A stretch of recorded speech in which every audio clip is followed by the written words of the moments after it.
श्री स्वामी समर्थ. तुम्हा सर्वांचं आपल्या चॅनलमध्ये मनापासून स्वागत आहे.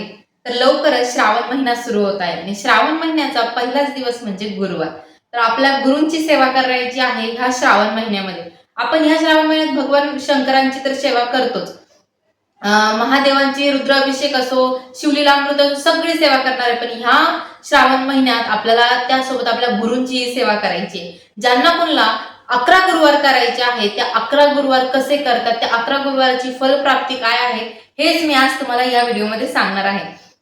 आपल्याला प्रत्येक माध्यम, मग ते 11 गुरुवार असो किंवा 9 गुरुवार असो किंवा स्वामी चरित्र असो किंवा काहीही असो, प्रत्येक माध्यमातून आपल्याला फक्त स्वामींची सेवा करायची. आपला हेतू हाच हवा की मी कोणतीही सेवा करू, कोणतेही व्रत वैकल्य करू, त्याचा उद्देश माझा एकच आहे, स्वामींची सेवा. तसंच हे 11 गुरुवार अत्यंत फलदायी आहे आणि 11 गुरुवारांचं जिवंत उदाहरण म्हणजे मी आहे. जेव्हा मी 11 गुरुवार सुरू केले, भरपूर वेळा केले आणि प्रत्येक वेळी संकल्प एकच होता, संतान प्राप्ती. तर ह्या 11 गुरुवाराने मला काय दिलं असेल तर ती मला संतान प्राप्ती दिली. हा माझा अनुभव आहे.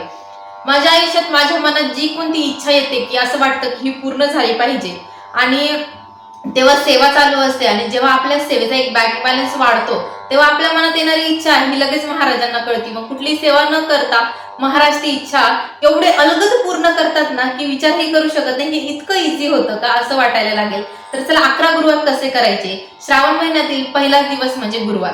या गुरुवारी तुम्हाला सगळ्यात अगोदर तुम्ही बुधवारी हा उपाय करू शकता किंवा मग गुरुवारी केला तरीही चालेल. सगळ्यात अगोदर स्वामींच्या मठात जायचंय, केंद्रात जायचंय, दत्त महाराजांचं मंदिर असेल तिथे जा.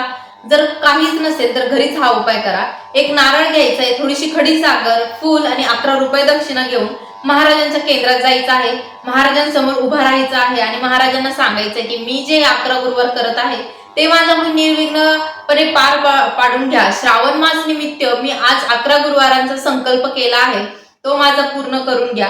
ही फक्त महाराजांना प्रार्थना आहे, संकल्प नाही. त्या दिवशी लवकर उठायचंय, घर स्वच्छ करायचं आहे. घर स्वच्छ केल्यानंतर पूजा मांडणी करायची. पूजा मांडणी अतिशय सोपी आहे. तुमच्याकडे जागा असेल तर मांडणी करा, नसेल तर काही हरकत नाही. एक पाट किंवा चौरंग घ्या, त्यावरती लाल, पिवळं ह्या रंगाचे वस्त्र आथरा आणि त्यानंतर महाराजांचा फोटो, मूर्ती जे काही असेल ते ठेवा. त्यानंतर महाराजांची मूर्ती असेल तर त्यावरती अभिषेक करायचा आहे. अभिषेक तुम्ही पुरुष सुक्ताचा करू शकता, श्री सुक्ताचा करू शकता किंवा फक्त 11 वेळा श्री स्वामी समर्थ या मंत्राचाही करू शकता. ते झाल्यानंतर मांडणी वगैरे करायची. उजव्या हाताला शंख, डाव्या हाताला घंटी आणि स्वामी चरित्र सारामृत याचा आपल्याला 11 पारायण करायचे. 11 गुरुवार. तर 11 गुरुवारची पोथी वगैरे काही नसतं, आपण स्वामी चरित्राचेच 11 गुरुवार करत असतो. ती पोथी मांडायची. महाराजांना पिण्यासाठी ह्या अशा पेल्यामध्ये तुम्ही पाणी वगैरे ठेवायचं. यावरती नैवेद्य, खडी साखर वगैरे ठेवायचा. पूजा मांडणी झाली की त्यानंतर आपल्याला संकल्प करायचा आहे. संकल्प करताना 3 पळ्या हातात पाणी घ्यायचं. प्रत्येक पळी 3 वेळा खाली सोडायचं. त्यानंतर तुमच्या मनातली इच्छा वगैरे बोलायची. आपलं नाव, गोत्र माहित नसेल तर काश्यप गोत्र म्हणा. श्रावण मास निमित्त मी 11 गुरुवार सुरू करत आहे असा संकल्प करायचा. माझी इच्छा जी आहे, तुमची इच्छा सांगायची, ते पूर्ण करून घ्या हे सांगायचं महाराजांना आणि त्यानंतर ते पाणी तिथे सोडून द्यायचं. ते पाणी कुठल्याही तुळस सोडून कुठल्याही झाडाला तुम्ही टाकू शकता. ते झाल्यानंतर आपल्याला आता सेवा काय करायची, मांडणी तुम्हाला कळालीच असेल. सेवा आता 1 ते 21 अध्याय स्वामी चरित्र सारामृताची वाचायचे आहे. एका बैठकीत वाचलं तर खूप छान, नाही जमत तर आता माझ्यासारखं तुमचंही लहान बाळ आहे तर मध्ये उठलं तरीही चालेल. त्यानंतर 11 वेळा तारक मंत्रच घ्यायचा आहे. मग ताई 3 वेळा करू का, 2 वेळा करू का, 4 वेळा करू का, चालणार नाही, 11च वेळा करायचा आहे. त्यानंतर 11 माळी श्री स्वामी समर्थ मंत्राचा जाप करायचा आहे. 11 माळी 1, 2, 3 चालणार नाही, 11च करायच्या आहे. त्यानंतर सकाळ संध्याकाळ महाराजांची आरती करायची आहे, नैवेद्य करायचा आहे.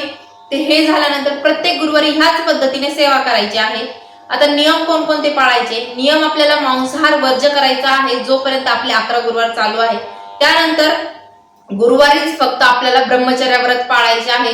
परान्न गुरुवारी घ्यायचं नाहीये, एवढेच नियम आहे, बाकी काही नाही. आणि घरातही मांसाहार करायचा नाहीये.